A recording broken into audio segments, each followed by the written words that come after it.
কাকু এসে আমার ক্যামেরার সামনে এসেছে, আমি কিন্তু ওনাকে ক্যামেরা নিতে চাইনি। তো যাই হোক, চলো, কাকু যদি এই ভিডিওটা দেখে থাকো ক্ষমা করবে। তো চলো এবার ওল্ড দীঘা একটা মণ্ডপ দেখেই আমরা নিউ দীঘার দিকে চলে গেলাম, আর ওল্ড দীঘার বাকিগুলো ফেরার পথে দেখব। নিউ দীঘা আমরা যাচ্ছি, সামনেই পড়ে গেল আমাদের জগন্নাথ দেবের মন্দির। যাই হোক, জগন্নাথ দেব এখন সেজে উঠেছে আরও একটু নতুন সাজে, মানে লাইটগুলো অফ থাকে তো প্রায় সময়, এখন দেখছি বেশ আরও বেশি আলোকিত লাগছে। যাই হোক, আর এদিকে পার্কের দিকেও আলোটা বেশি বেশি বলে মনে হচ্ছে, কিন্তু পার্কের চেয়ারগুলোতে কেউ নেই, দেখে তো ভূত ভূত মনে হচ্ছে, ভূত বসে পড়বে। যাই হোক, অনেক ফাজলামি করছি, চারিদিকেই দেখতে পাচ্ছ কত সুন্দর আলো। এবার আমরা যাচ্ছি নিউ দীঘার দিকে। তো তোমাদের পুজো কেমন কাটছে ওটা অবশ্যই কমেন্ট করে জানিও। আমার পুজো ওই সবে শুরু হলো ষষ্ঠীতে। এই যে জগন্নাথ মন্দির দর্শন করতে করতে আমরা যাচ্ছি নিউ দীঘা। নিউ দীঘাতে প্যান্ডেল কটা হয়? দুটো হয়। এই হচ্ছে প্রথম প্যান্ডেল, এটা হচ্ছে নিউ দীঘা মার্কেটে যেটা হয়। এবছর ভালো করেনি, আগের বছর খুব সুন্দর ছিল। এখানে অনেক মানুষের ভিড়, কারণ এটা যাওয়া আসার পথের ওপরেই প্যান্ডেলটা হয়। তো প্যান্ডেলের প্রথমেই অনেক ভিড় ছিল, তাই জন্য একদম ভিতরে এসে ক্যামেরাটা অন করলাম। এখানেও ঠাকুরটা বেশ সুন্দর হয়েছে, গোল্ডেন কালারের, কিন্তু প্যান্ডেলটা সিম্পল করেছে, কোনো থিম নেই, এমনি জাস্ট।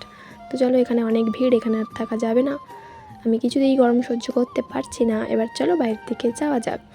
এরপর আরও একটা প্যান্ডেল, এটা একদম রাস্তার পাশে, এটা ঠিক বলতে পারছি না কোথায়, ওই জাহাজ বাড়ির এদিকটাতে হবে হয়তো। আর ওদিকে ছিল দেখো ছবি তোলার জন্য, এখন এটা ফ্যাশন হয়ে গেছে, কিন্তু আমি ছবি তুলি না। যাই হোক, চলো এবার সামনে একটা পুচকে আছে, ভাবছিলাম ওর সাথে কথা বলবো, কিন্তু ও ফুস করে বেরিয়ে গেল আমার চোখের সামনে দিয়ে। এখানে প্রোগ্রাম হচ্ছে, ওই জন্য এরা সব নাচের ড্রেসে আছে, আর এখানে এক গাদা ছেলে ছবি তোলার জন্য দাঁড়িয়ে আছে। ভাবছি ভিতরে যাওয়ার চান্স পাবো কি না। যাই হোক, চান্স করে নিতে হবে, নয়তো যাওয়া যাবে না। চলো ভিতরে, ঠাকুরটা বেশ সুন্দরই লাগছে, পেছনের থিমটা অনেক দারুণ লাগছে, খুবই সুন্দর। তোমাদের কেমন লাগলো অবশ্যই কমেন্ট করে জানো। এই প্যান্ডেলটাও অতটাও কিছু করেনি, সিম্পলভাবেই করেছে, কিন্তু অনেক সুন্দর। চলো এবার বাইরের দিকে যাই। এখানে একটু কম ভিড় ছিল, এই দেখো ওখানে প্রোগ্রাম হচ্ছে, ছোটো ছোটো মেয়েরা নাচে, কী যেন একটা গান চলছিল, দুর্গা ঠাকুরের এই গান আমি ভুলে গেছি। ক্যামেরাটা জুম করে দেখো কত সুন্দর লাগছে, এরা নাচছে। যাই হোক, ছোটোবেলার কথা মনে পড়লো, অনেকই সুন্দর। পেছনে ব্যাকগ্রাউন্ডে দুর্গা ঠাকুরের ছবিটা বেশ, ও মাই গড। আমি কিন্তু ওই ছেলেদের ভিডিও নিতে চাইনি, আসলে জুম করা ছিল তো, ওই জন্য চলে এসেছে। যাই হোক, সরি। এবার এটা হচ্ছে আমাদের ওল্ড দীঘা সি বিচের পাশে, মায়াপুর করেছিল থিমটা, ভীষণ সুন্দর। এখানেও প্রোগ্রাম হচ্ছিল, কিন্তু এই প্যান্ডেলটা জাস্ট অসাধারণ হয়েছে। প্যান্ডেল বলে মনে হচ্ছে না, সত্যিই মনে হচ্ছে যেন মায়াপুরে এসেছি, দূর থেকে আরও সুন্দর লাগছিল। এখানেও প্রায় মানুষের ভিড় আছে একটু আধটু, সবাই এখন ছবি তুলতে ব্যস্ত। চলো এবার ঠাকুরের দিকে যাওয়া যাক। ঠাকুরটা কেমন করেছে, ভেতরে বেশ ভালোই করেছে, কালারটা আমার দুর্দান্ত লেগেছে। তোমাদের কেমন লাগলো অবশ্যই কমেন্ট করে জানিও। চলো এবার আমাদের ঠাকুর দেখা হয়ে গেল, ঠাকুরটা আর একটু ভালো করে দেখিয়ে দিই, অনেকই সুন্দর হয়েছে ব্যাকগ্রাউন্ডটা। আর এটা হচ্ছে আমাদের শিয়কগোলায়, একদম সি বিচের পাশে। এটা সবচেয়ে পুরনো পুজো বলতে গেলে দীঘার মধ্যে। আর এটা আমাদের মন্দির আছে, মন্দিরে শুধু বাইরেরটাই প্যান্ডেল হয়। এখানকার ঠাকুরটা প্রত্যেক বছর একই ঠাকুরই করে, কিন্তু অনেক সুন্দর, মুখটা অনেক সুন্দর দুর্গা ঠাকুরের। চলো, আমাকে ভুলে যাবে হয়তো ভাবলাম যে ভিডিওটা করছে, তাই জন্য আমাকে একটু দেখিয়ে দিলাম, কিছু মনে করো না। যাই হোক, একটু দেখে নাও, দেখতে তো হবে, কিছু করার নেই। তো চলো, এটা দেখো কি সুন্দর সাজিয়েছে সি বিচটা লাইটের জন্য, পুজোর জন্য, পুজোর জন্য লাইট সাজিয়েছে। তো এরকম ভিডিও করতে করতে আমার বাড়ির সাথে যাই হোক হাসি মুখে একটু টুকটাক ঝগড়া লেগে গেল, ও হতে থাকে, কিছু করার নেই। দেখো একদম সি বিচের পাশেই পুজোটা দারুণ হচ্ছে, কি সুন্দর গান বাজছিল। তো চলো আমরা এখন সি বিচের ধারে বসে, আমার বর খুবই বোর হচ্ছে, আমি বুঝতে পারছি। তো আমার বরের অবস্থা খুবই খারাপ, তোমরা দেখেই বুঝতে পারছো।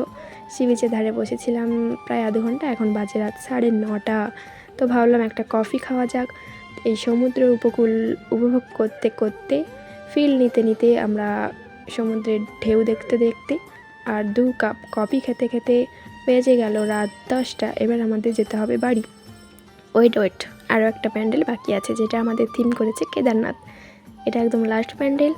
তো কেদারনাথ থিমটা ভীষণই সুন্দর লাগছিল, এটা একদম দীঘা ঢুকতে সামনেই পড়ে। তো চলো ভিতরে যাই, কি আছে। ও বাবা, এই পুচকেটা তো লাফালাফি করে ক্যামেরার সামনে। যাই হোক, কিছু বলতে পারলাম না, পালিয়ে যাচ্ছে হুটহাট করে।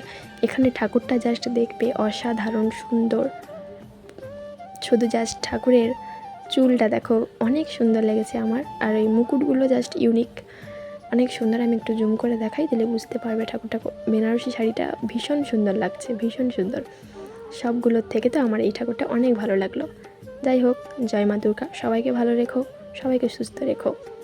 চলো এবার বাইরে যাই। এখানেও প্রোগ্রাম চলছিল, প্রায় জায়গাতেই প্রোগ্রাম চলছে এখন, তো প্রোগ্রামের সময়। আর সামনে দেখো শিব ঠাকুর ছিল, এখানে একটা পুচকে ছবি তুলছে। যাই হোক, আমাদের তো আর ছবি তোলার সময় নেই, এবার বাড়ি যেতে হবে।